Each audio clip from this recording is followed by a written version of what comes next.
आकाश जी, अपने जो व्यूअर्स हैं जी। उनके मन में एक सवाल उठता है बहुत ज़्यादा। वो मुझे बहुत सारे लोगों ने पूछ भी चुके और बहुत अभी भी सवाल आते हैं। क्या नर्मदा परिक्रमा से भगवान को पा सकते हैं, या पा सकते हैं तो वो क्या तरीका है? इस बारे में आप बताइए। ये प्रशांत जी, कोई भी काम असंभव तो होता नहीं है। और अगर हमारे धर्म ग्रंथों में इन यात्राओं का जिक्र है तो एक्चुअल में ये यात्राएं इसलिए नहीं बनाई गई थी कि आप अल्टीमेट कुछ भी अचीव कर पाए। भाई, यात्रा का मतलब ही होता है लगातार की जाने वाली क्रिया। अब क्या होता है, जब आप नॉर्मल लाइफ में रहते हो तो रोज़ नित्य हो पाना पॉसिबल नहीं हो पाता है। हम्म।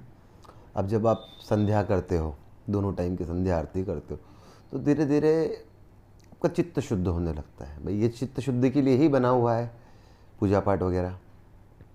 दूसरा, जब आप लगातार पैदल चलते रहते हैं, लगातार पैदल चलते रहते हैं, तो मन में वासना का भाव धीरे धीरे खत्म होने लगता है। जब आश्रमों में आप खाते हैं, मांग के खाते हैं, तो कहीं ना कहीं आपका अहंकार समाप्त होने लगता है। जब आप अननोन लोगों द्वारा आपके लिए सेवा देखते हैं तो आप में जो अहम भाव है वो ख़त्म होने लगता है, क्योंकि आप जब हो ही नहीं वहाँ तो सेवा करने वाले दूसरे ही लोग हैं। तो जब ये सारी चीज़ें समाप्त होने लगती है, आपकी वृत्तियाँ समाप्त हो जाएगी शरीर के अंदर, धीरे धीरे ईश्वर को पाना बड़ा आसान हो जाता है। तो जो प्रश्न है कि क्या परिक्रमा के द्वारा ईश्वर को पाया जा सकता है, तो हाँ, 100% ईश्वर को पाया जा सकता है। और ईश्वर को पाना मतलब कोई वो असेट तो है नहीं कि उसको लेके हम रख सकते हैं। ना कोई एक फिजिकल एक मूर्त है उसको हम उठा के घर ला के रख सकते हैं। पाने का मतलब यही हुआ कि आप उस तत्व का एहसास कर लेते हैं कि तत्व है।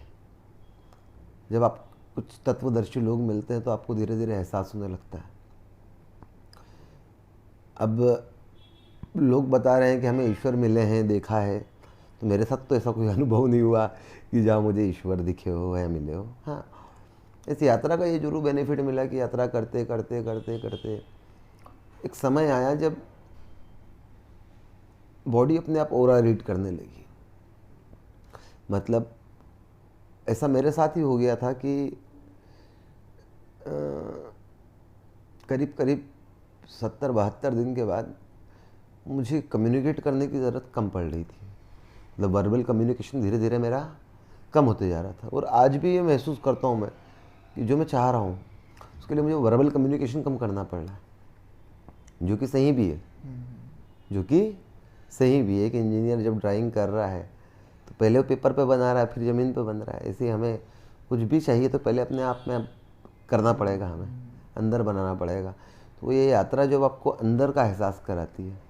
भाई, जब हम चलने लगते हैं तो पहले हम खाने पे ही डिपेंड रहते हैं कि हमको लगता है कि खाने से ही जीवन है।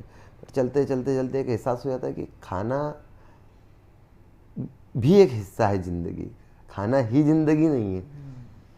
एक समय चलने लगते हैं तो शुरुआत में नाम नाम नाम, जब आप बाबा में या महाराज में खो जाते हो, एक समय आता है जब आप सिर्फ बाबा या महाराज रहते हो, आप अपना नाम भी आपको याद नहीं, नहीं रहता है, आप अपनी आइडेंटिटी खो देते हो।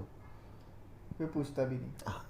तो यही सब चीज़ें हैं इसके माध्यम से ईश्वर को पाया जा सकता है। और यात्रा यही सब देती है। चलने लगते हो तो आप शरीर के दर्द को भूल जाते हो। तो आप ये मानने लगते हो जब चल रहे हो दर्द हो रहा है, फिर आप मान लेते हो दर्द भी एक जीवन का हिस्सा है। तो फिर आप जो आने वाले अब जो नॉर्मल ज़िंदगी में जो दर्द पेन आ रहे तो उसको अब हम बहुत बड़ा नहीं देख सकते परिक्रमा के बाद। तो ईश्वरीय तत्व का एहसास हो जाता है आपको। और जब अंदर तक उस तत्व का एहसास हो जाता है तो फिर आपके मन से डर निकल जाता है, किसी प्रकार का भी, कोई भी डर। मतलब चाहे वो ईश्वर से ही डर क्यों ना हो। जनरली जो मैं समझ पाया, ज़्यादातर लोग ईश्वर से प्रेम करने के बजाय डरते हैं। अगर हम 100 लोगों को बांट लें अगर, तो 100 लोगों में से 3 लोग ही निकलेंगे जो प्रेम या ईश्वर तत्व को समझते हैं। बाकी 97 में 20 लोग हैं जो डरते रहेंगे। 20 लोग हैं जो एटीएम मान के चलते हैं, 20 लोग हैं जो अपने हम को साबित करना है इसलिए उसको नकारने में विश्वास करते हैं, 20 लोग ऐसे हैं जो समय समय के हिसाब से भगवान ही बदल लेते रहते हैं, अपनी थॉट प्रोसेस ही बदलते रहते हैं। आवश्यकता लगी तो भगवान है, आवश्यकता लगी तो नहीं है भगवान। 2-3-4% ही लोग होते हैं जो और वो भी एकदम से नहीं आ पाता है, करते करते चलते चलते। इसलिए नर्मदा परिक्रमा को सबसे कठिन तीर्थ इसलिए बोला गया है माई की परिक्रमा को, क्योंकि एक तो आप पूरे टाइम प्रकृति के करीब हैं, मटेरियलिस्टिक लाइफ से दूर हैं। तो आज जो है उसको खो के नया बनना, यही सबसे टफ प्रोसेस होती है। भाई हम जो पहले खाते थे वो खाना छोड़ना, हम जैसे लाइफस्टाइल जीते हैं वो जीना छोड़ना, वो बिल्कुल रॉ लाइफस्टाइल। रॉ मतलब जंगल में बाहर जाना सुबह ढोल डाल के लिए, ये भी अपने आप में एक चेंज करना लाइफ में बहुत बड़ा। तो जब ये परिवर्तन आप अपनाने लगते हो, अच्छा आपके साथ एक अच्छी बात आपने भी महसूस करी होगी कि हमारे साथ माई भी खेलती है। सुबह जब बहुत ठंड होती है तो हमें ठंडे पानी से नहाना है, हाँ।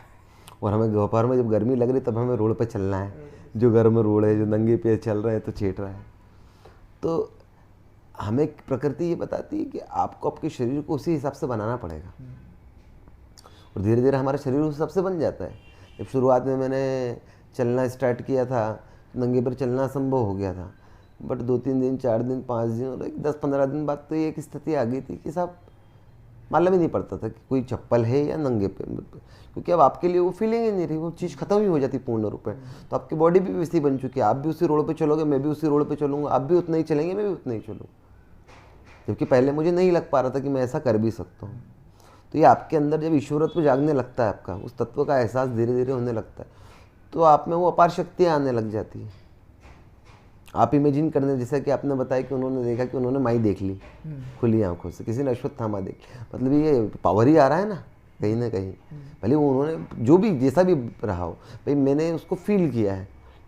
कहीं मुझे बेर खाने को मिल गई जब मेरी आवश्यकता पे, तो प्रकृति ने सुना है मेरे लिए, तो मैं उस बेर के पेड़ पे झुक के अगरबत्ती पूजा पाठ तो नहीं करने बैठ जाऊँगा, बट कहीं ना कहीं वो भी भगवान ही मेरे लिए रहा उस समय। जिस समय एक गन्ने का टुकड़ा कोई तोड़ के दे दिया है, तो गन्ना ही भगवान बन गया उस समय, क्योंकि उसने प्यास बुझाई है। तो धीरे धीरे आपको समझ में आने लगता है कि प्रकृति में हर जगह भगवान का विश्वास है, हर जगह भगवान विद्यमान है, आपके शरीर के हर अंग में भगवान विद्यमान है, आपके आसपास जितने लोग भगवान विद्यमान है। तो ये एहसास ही है जो आपको पूर्ण रूपेण परिक्रमा के बाद आपको स्वयं बता देता है कि आप ईश्वर पा चुके हो, क्योंकि फिर धीरे धीरे आप हर इंसान में भगवान देखने लगते हो, हर इंसान में वही प्यार देखने लगते हो।